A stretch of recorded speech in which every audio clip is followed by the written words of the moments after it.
Do Chinese people really spend too little? When it comes to China, there's a recurring question in economic discussions. Is China's domestic demand too weak? Are Chinese people not spending enough? Is that really the case? Today, let's take a closer look at this issue. Hi, I'm Claire. I was educated in both China and the US, have lived in both countries, and I'm currently based in Singapore. I hope to share with you a more balanced and less biased view of China, the good and the bad, to help English-speaking audiences better understand the country. I used DeepSeek, ChatGPT, and Grok to search this topic, and interestingly, they all arrived at similar conclusions. In 2024, household consumption in China accounted for about 39% of GDP, which is indeed much lower than in the US, 68%, Japan, 55%, Germany, 52%, and even India, 58%. In fact, China's household consumption has hovered around 40% for a long time. At first glance, this does seem quite low. Especially if you use the US as a benchmark, it may feel like Chinese people are extremely reluctant to spend. But when I really thought about it, I couldn't pinpoint anything major that ordinary Chinese people are lacking. From what I see, most people have what they need. They might be a bit frugal when traveling, but in daily life, they're not particularly restrained. So, I broadened the search and asked the models to find countries where consumption as a share of GDP is also around 40%. Here's what I found. Singapore, 40%. Switzerland, 41.3%. Sweden, 44.6%. Thailand, 39.8%. Malaysia, 38.5%. Czech Republic, 42%. Singapore, Switzerland, and Sweden are among the most developed and wealthiest nations. Now, what about countries where consumption is around 60%? Are they all rich? Let's take a look. The US tops the list at 68%, followed by the UK at 65.5%. But then comes Mexico, 64%, South Africa, 62%, India, 58%, Brazil, 57.5%, France, 55%, and South Korea, 48%, appear later, but that's already edging down toward 50%, which is another story. But by then, the consumption share is already around 50%, a different story. Looking at the lower end, Nigeria, 37%, Saudi Arabia, 38.5%, Qatar, 30%, Ethiopia, 28%. So, what did I realize? If you only look at consumption share, you cannot conclude whether a country is rich or poor. Judging Chinese consumption solely based on this number? That's overly simplistic. Let's also look at savings rates. Some developed countries with low consumption shares have extremely high savings rates. Let's dig a little deeper, combine consumption with savings rates. Among countries with lower consumption shares, some also have very high savings rates. Qatar, 55%.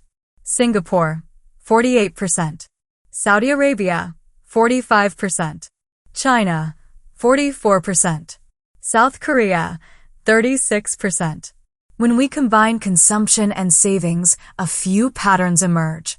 Income determines consumption.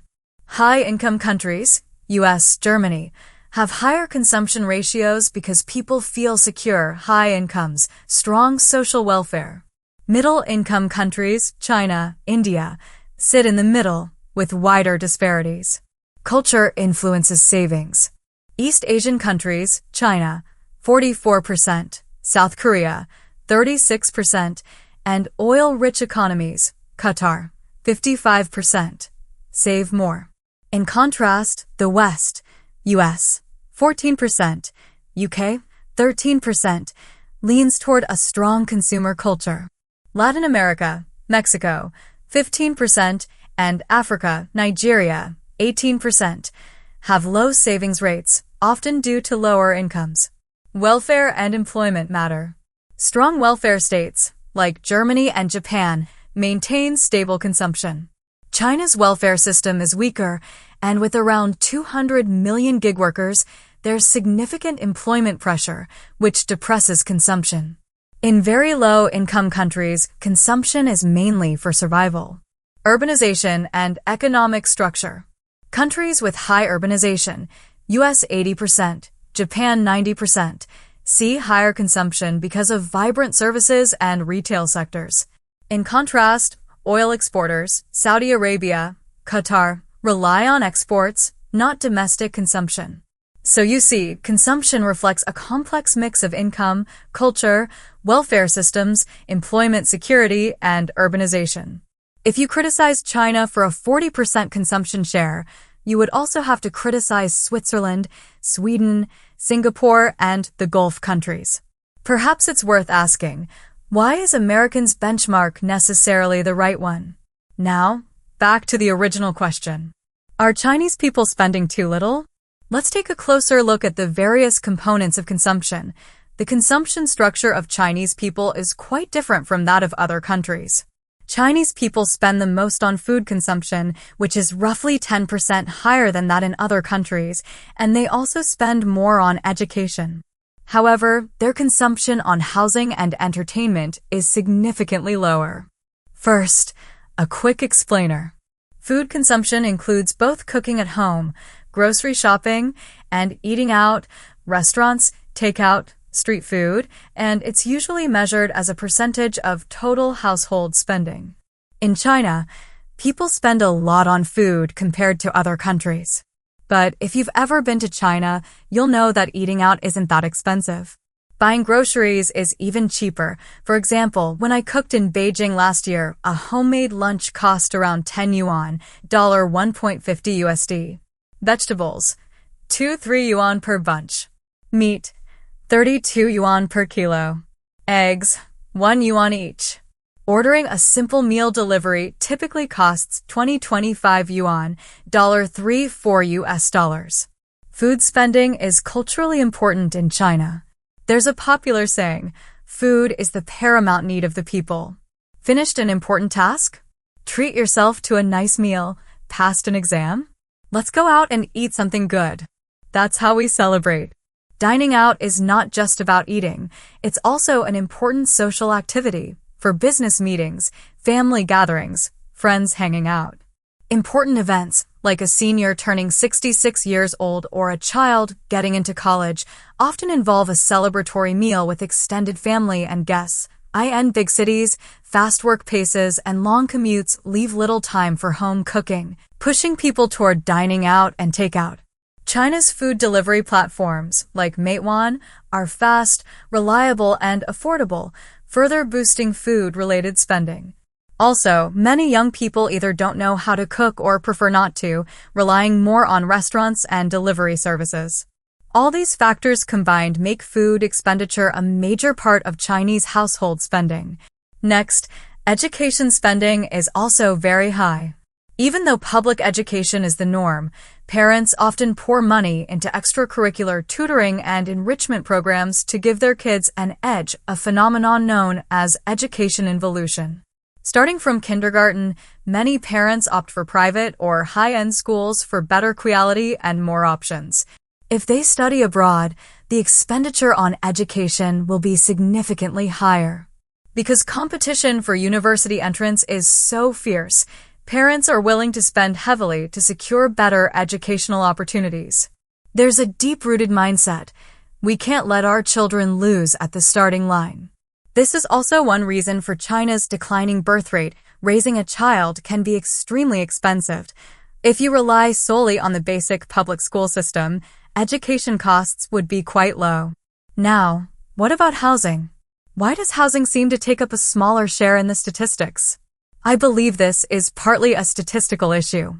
Housing is still a heavy burden in China.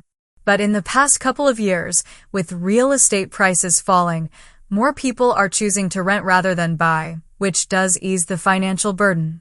Plus, China's rental yields are quite low in some places. When it comes to entertainment, spending is clearly lower than in the US. But as I mentioned, dining out itself is a form of entertainment. On the other hand, many recreational activities in China are free or very affordable.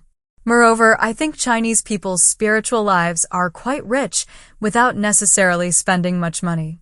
In any park, you'll see groups of seniors dancing, singing, exercising in organized, lively groups. Young people enjoy streaming services, gaming, and online entertainment. Goods in China are also affordable and good quality. You think Chinese goods are cheap abroad? They're even cheaper at home. In fact, many people complain e-commerce has become too convenient, leading to overconsumption of things they don't really need. But we reuse what we can. It's common to save packaging to use as trash bags or for other purposes, especially among older generations. For example, when my old sneakers wore out, my mom carefully removed the still good shoelaces to reuse elsewhere. Honestly, I can't think of any major areas where people are lacking consumption. Most people have what they need. Alright, that's it for today. In the next video, I'll dive into China's consumption data and see what deeper issues it might reveal. Stay tuned.